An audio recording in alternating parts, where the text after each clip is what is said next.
Nombre, chapitre 32. Les Rubénites et les Gadites avaient une quantité considérable de troupeaux, et ils virent que le pays de Jaézer et le pays de Galaad étaient un endroit approprié pour des troupeaux.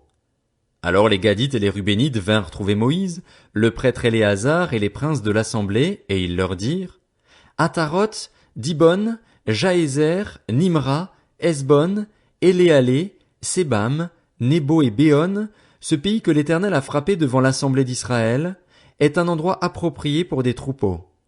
Or, tes serviteurs ont des troupeaux. Ils ajoutèrent: Si nous avons trouvé grâce à tes yeux, que la possession de ce pays soit accordée à tes serviteurs. Ne nous fais pas passer le Jourdain. Moïse répondit aux Gadites et aux Rubénites: Vos frères iraient à la guerre pendant que vous resteriez ici.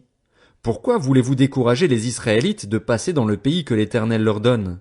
C'est ce que vos pères ont fait quand je les ai envoyés de Kadès-Barnéa examiner le pays. Ils sont montés jusqu'à la vallée d'Eshcol et, après avoir examiné le pays, ils ont découragé les Israélites d'aller dans le pays que l'Éternel leur donnait. La colère de l'Éternel s'est enflammée ce jour-là, et il a juré: Ces hommes âgés de 20 ans et plus qui sont montés d'Égypte ne verront pas le pays que j'ai juré de donner à Abraham, à Isaac et à Jacob, car ils n'ont pas suivi pleinement ma voie, excepté Caleb, fils de Jéphuné, le Kénizien, et Josué, fils de Nun, qui ont pleinement suivi la voie de l'Éternel. La colère de l'Éternel s'est enflammée contre Israël, et il les a fait errer dans le désert pendant 40 ans, jusqu'à la disparition de toute la génération qui avait fait le mal à ses yeux. Et voici que vous prenez la place de vos pères, en dignes rejetons d'hommes pécheurs, pour augmenter encore la colère de l'Éternel contre Israël. En effet, si vous vous détournez de lui, il continuera de laisser Israël dans le désert et vous provoquerez ainsi la perte de tout ce peuple. Ils s'approchèrent de Moïse et dirent: Nous construirons ici des enclos pour nos troupeaux et des villes pour nos petits-enfants. Puis nous-mêmes, nous nous empresserons de prendre les armes pour marcher en tête des Israélites, jusqu'à ce que nous les ayons fait entrer chez eux. Quant à nos petits-enfants, ils resteront dans les villes fortifiées à cause des habitants du pays. Nous ne retournerons pas chez nous avant que chacun des Israélites ait pris possession de son héritage, et nous ne posséderons rien avec eux de l'autre côté du Jourdain ni plus loin, puisque nous aurons notre héritage de ce côté-ci du Jourdain, à l'est. Moïse leur dit: Si vous faites ce que vous avez dit, si vous prenez les armes pour combattre devant l'Éternel, si tous vos hommes équipés passent le Jourdain devant l'Éternel jusqu'à ce qu'ils aient chassé ses ennemis loin de lui, et si vous ne revenez qu'une fois le pays soumis à l'Éternel, vous serez alors sans reproche vis-à-vis de l'Éternel et vis-à-vis d'Israël, et cette région-ci sera votre propriété devant l'Éternel. Mais si vous n'agissez pas ainsi, vous péchez contre l'Éternel et, sachez-le, votre péché vous atteindra. Construisez des villes pour vos petits-enfants et des enclos pour vos troupeaux, et faites ce que vous avez déclaré. Les Gadites et les Rubénites répondirent à Moïse: Tes serviteurs feront ce que mon Seigneur ordonne. Nos petits-enfants, nos femmes, nos troupeaux et tout notre bétail resteront dans les villes de Galaad, tandis que tes serviteurs, tous équipés pour la guerre, iront combattre devant l'Éternel conformément à la parole de mon Seigneur. Moïse donna des ordres à leur sujet au prêtre Éléazar, à Josué, fils de Nun, et aux chefs de famille dans les tribus des Israélites. Il leur dit: Si les Gadites et les Rubénites passent le Jourdain avec vous, tous équipés pour combattre devant l'Éternel, et que le pays vous soit soumis, vous leur donnerez en propriété la région de Galaad. Mais s'ils ne marchent pas tout équipés avec vous, ils s'établiront parmi vous dans le pays de Canaan. Les Gadites et les Rubénites répondirent: Nous ferons ce que l'Éternel a dit à tes serviteurs. Nous passerons tout équipés devant l'Éternel au pays de Canaan, mais nous posséderons notre héritage de ce côté-ci du Jourdain. Moïse donna aux Gadites et aux Rubénites, ainsi qu'à la moitié de la tribu de Manassé, fils de Joseph, le royaume de Sion, le roi des Amoréens, et le royaume d'Og, le roi du Basan. Il leur donna ce pays avec ses villes et les territoires environnants. Les Gadites reconstruisirent Dibon, Ataroth, Aroer, Atroth-Shophan, Jaézer, Jogbéa, Beth-Nimra et Beth-Haran, des villes fortifiées, et ils firent des enclos pour les troupeaux.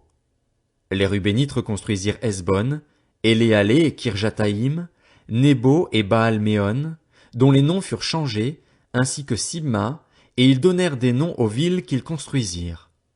Les descendants de Makir, fils de Manassé, attaquèrent Galaad et s'en emparèrent. Ils chassèrent les Amoréens qui s'y trouvaient. Moïse donna Galaad à Makir, fils de Manassé, qui s'y établit. Jaïr, fils de Manassé, se mit en marche, prit les villages et les appela bourgs de Jaïr. Nobar se mit en marche, prit Kénath avec les villes qui en dépendaient et l'appela Nobar, d'après son nom. Nombre, chapitre 33. Voici les étapes que parcoururent les Israélites lorsqu'ils sortirent d'Égypte par corps d'armée, sous la conduite de Moïse et d'Aaron. Moïse mit par écrit leur parcours étape par étape, d'après l'ordre de l'Éternel. Voici les étapes de leur parcours. Ils partirent de Ramsès le premier mois, le 15e jour du premier mois. Le lendemain de la Pâque, les Israélites sortirent ouvertement, à la vue de tous les Égyptiens, tandis que les Égyptiens enterraient ceux que l'Éternel avait tués parmi eux, tous les premiers-nés. L'Éternel avait aussi exercé des jugements contre leurs dieux. Les Israélites partirent de Ramsès et campèrent à Sukkot. Ils partirent de Sukkot et campèrent à Étam, qui est situé à l'extrémité du désert. Ils partirent d'Étam, revinrent vers Pi-Hahiroth, vis-à-vis de Baal-Tséphon, et campèrent devant Migdol. Ils partirent de devant Pi-Hahiroth et traversèrent la mer pour prendre la direction du désert. Ils firent 3 journées de marche dans le désert d'Étam et campèrent à Mara. Ils partirent de Mara et arrivèrent à Élim, où il y avait 12 sources d'eau et 70 palmiers. Ce fut là qu'ils campèrent. Ils partirent d'Élim et campèrent près de la mer des roseaux. Ils partirent de la mer des roseaux et campèrent dans le désert de Sin. Ils partirent du désert de Sin et campèrent à Dofka. Ils partirent de Dofka et campèrent à Alush. Ils partirent d'Alush et campèrent à Réphidim, où le peuple ne trouva pas d'eau à boire. Ils partirent de Réphidim et campèrent dans le désert du Sinaï. Ils partirent du désert du Sinaï et campèrent à Kibroth Hattaava. Ils partirent de Kibroth Hattaava et campèrent à Hatséroth. Ils partirent de Hatséroth et campèrent à Rithma. Ils partirent de Rithma et campèrent à Rimon-Péretz. Ils partirent de Rimon-Péretz et campèrent à Libna. Ils partirent de Libna et campèrent à Rissa. Ils partirent de Rissa et campèrent à Kéhélatha. Ils partirent de Kéhélatha et campèrent à la montagne de Shapher. Ils partirent de la montagne de Shapher et campèrent à Harada. Ils partirent de Harada et campèrent à Makhéloth. Ils partirent de Makhéloth et campèrent à Tahat. Ils partirent de Tahat et campèrent à Tarar. Ils partirent de Tarar et campèrent à Mitka. Ils partirent de Mitka et campèrent à Hasmona.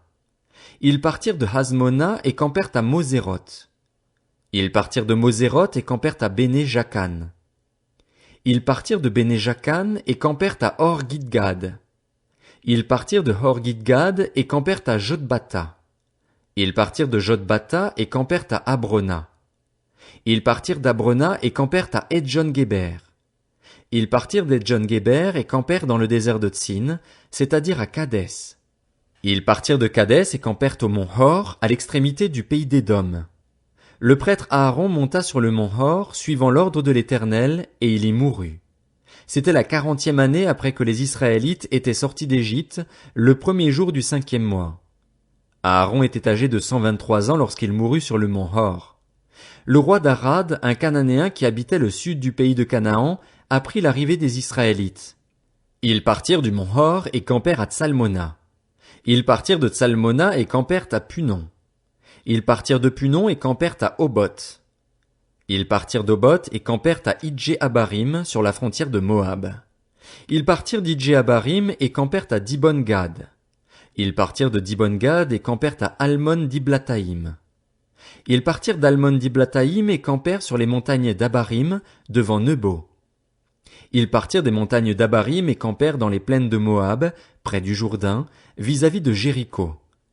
Ils campèrent près du Jourdain, depuis Beth-Jéchimoth jusqu'à Abel-Sittim, dans les plaines de Moab.